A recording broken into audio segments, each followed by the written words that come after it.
Dalam beberapa hari terakhir, Presiden Donald Trump telah menarik perhatian yang signifikan, dengan mengenakan serangkaian tarif pada berbagai negara, termasuk sekutunya, seperti Kanada, Meksiko, serta rival seperti Cina. Langkah-langkah ini adalah bagian dari kebijakan perdagangan Amerika, pertama yang bertujuan untuk mengurangi defisit perdagangan, dan mengatasi praktik perdagangan yang dianggap tidak adil. Menteri Keuangan Scott Bessent mengusulkan penerapan bertahap, dimulai pada 2,5% untuk negara-negara tertentu, karena berbagai keluhan termasuk ketidakseimbangan perdagangan, masalah migrasi, dan konflik geopolitik. Usulan tarif ini telah menimbulkan reaksi keras dari negara-negara yang terkena dampak. Misalnya pejabat Kanada telah menyatakan penentangan keras terhadap tarif Amerika Serikat, dan Perdana Menteri Justin Trudeau yang menyatakan bahwa warga Amerika menyadari tarif Trump terhadap Kanada akan membuat hidup menjadi jauh lebih mahal. Perdana Menteri Ontario Doug telah mengancam akan memangkas ekspor listrik ke Amerika Serikat sebagai balasan terhadap tarif Trump. We will go to full extent, depending how far this goes. We will go to the extent of cutting off their energy, going down to Michigan, going down to New York State, and over to Wisconsin. México no quiere confrontación. Presiden Meksiko Claudia menyatakan bahwa tarif tidak akan menyelesaikan masalah imigrasi. Tanggapan ini menyoroti potensi meningkatnya ketegangan perdagangan dan kemungkinan tindakan pembalasan yang dapat mengganggu hubungan ekonomi yang sudah terjalin. Di tengah fokus pada perdagangan ini, membantah tindakan eksekutif signifikan lainnya, telah menerima perhatian media yang relatif lebih sedikit. Pada tanggal 23 Januari tahun 2025, Presiden Donald Trump menandatangani perintah eksekutif, berjudul, Memperkuat Kepemimpinan Amerika, dalam menggali teknologi keuangan digital. Perintah ini menandai perubahan tajam, dalam kebijakan federal menuju promosi, dan dukungan industri aset digital, terutama melarang lembaga federal dari mengembangkan atau mempromosikan mata uang digital bank sentral, secara efektif menghentikan rencana untuk dolar digital. Sebaliknya pemerintah berfokus pada pengembangan inovasi di sektor swasta, terutama di bidang seperti mata uang kripto, dan teknologi blockchain. Perintah eksekutif ini memiliki implikasi signifikan bagi masa depan teknologi digital keuangan di Amerika Serikat. Dengan asumsi pengembangan CBDC, Amerika Serikat mungkin menjadi lahan pembibitan bagi negara-negara lain, seperti Cina, dan anggota Uni Eropa, yang secara aktif mengembangkan mata uang digital mereka sendiri. Hal ini berpotensi berdampak pada dominasi dolar Amerika Serikat dalam perdagangan global dan keuangan. Sebelum memulai pemerintahannya, dan setelah pemilihan presiden, Donald Trump mengeluarkan peringatan keras kepada negara-negara BRICS, dengan mengancam akan mengenakan tarif 100% pada ekspor mereka ke Amerika Serikat, jika mereka mengejar penciptaan mata uang baru, untuk menentang dominasi dolar Amerika Serikat. Katanya, sebagai bangsa BRICS, mereka akan memiliki 100% tarif, jika mereka berpikir untuk melakukan apa yang mereka pikirkan, dan karena itu mereka akan segera meninggalkannya.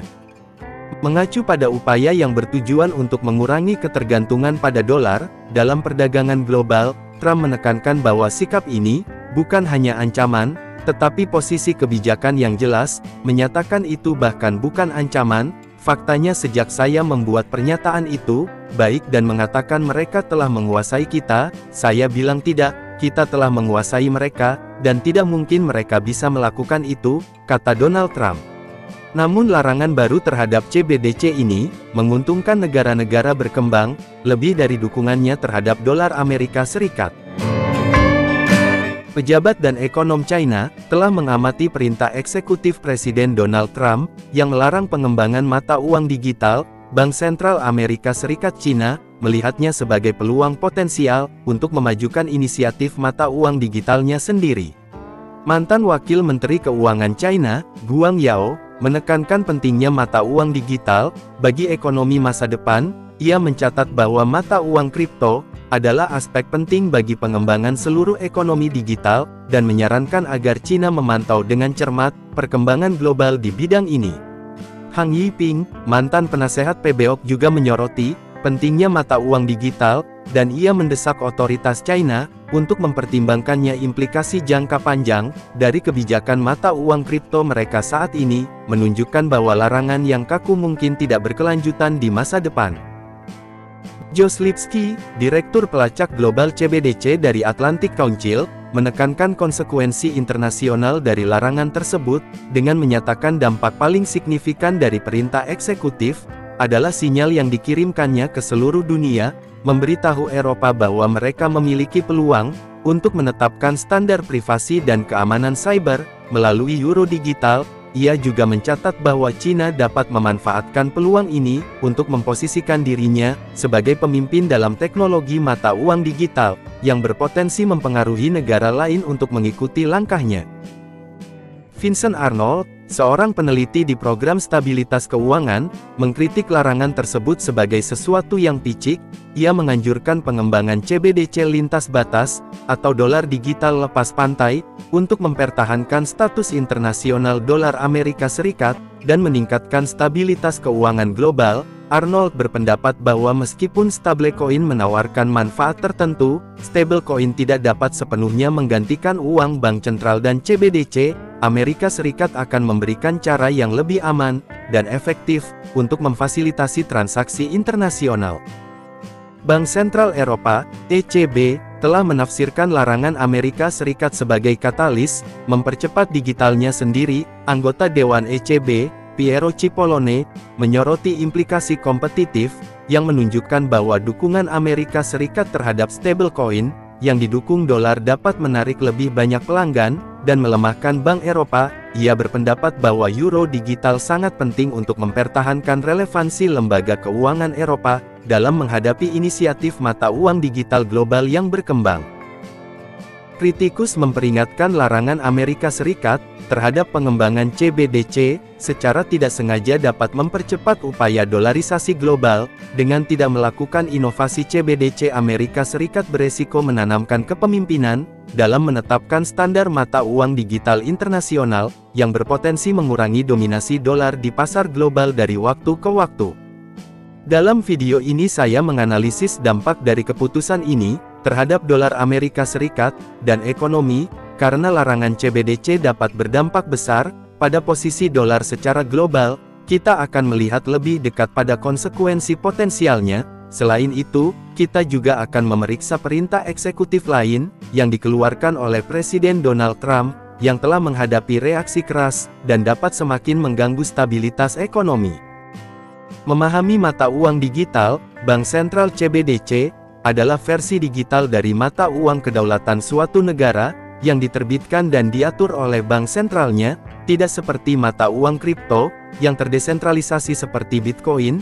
CBDC tersentralisasi yang mewakili klaim langsung pada bank sentral yang menerbitkannya. Sentralisasi ini memastikan stabilitas dan mengurangi volatilitas. Tujuan utama CBDC adalah untuk meningkatkan inklusi keuangan, merampingkan sistem pembayaran, dan menyediakan media transaksi yang aman dan efisien. Dalam ekonomi digital, CBDC dapat diakses melalui dompet digital, dan diakui sebagai alat pembayaran yang sah, sehingga memastikan bahwa CBDC adalah media pembayaran resmi di negara tersebut. Dirancang agar dapat saling beroperasi dengan sistem keuangan yang ada, fasilitasi integrasi yang lancar, dan penggunaan yang luas. Protokol keamanan yang kuat melindungi dari penipuan dan serangan dunia maya, menjaga kepercayaan dan keandalan dalam mata uang digital.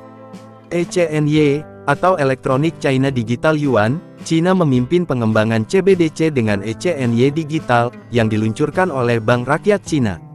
Pada bulan April tahun 2021, setelah program percontohan yang ekstensif di kota-kota besar, pada bulan Januari tahun 2025, Yuan telah diadopsi secara luas menjadi bagian integral dari ekosistem keuangan China, dan menunjukkan komitmen pemerintah untuk memajukan teknologi keuangan digital.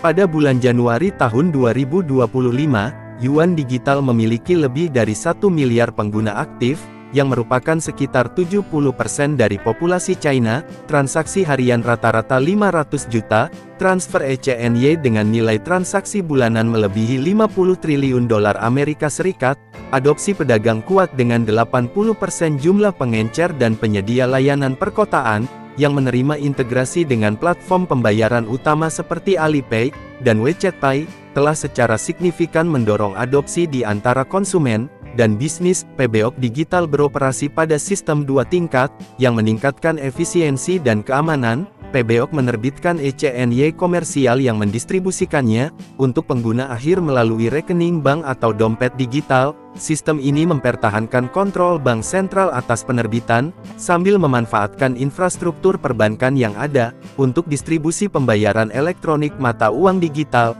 atau kerangka CNY, memastikan transaksi yang aman dan efisien. Fitur utama meliputi fungsionalitas menggunakan Bluetooth dan NFC yang memungkinkan transaksi tanpa konektivitas internet atau uang yang dapat diprogram, yang memungkinkan kontrak pintar dan transaksi bersyarat.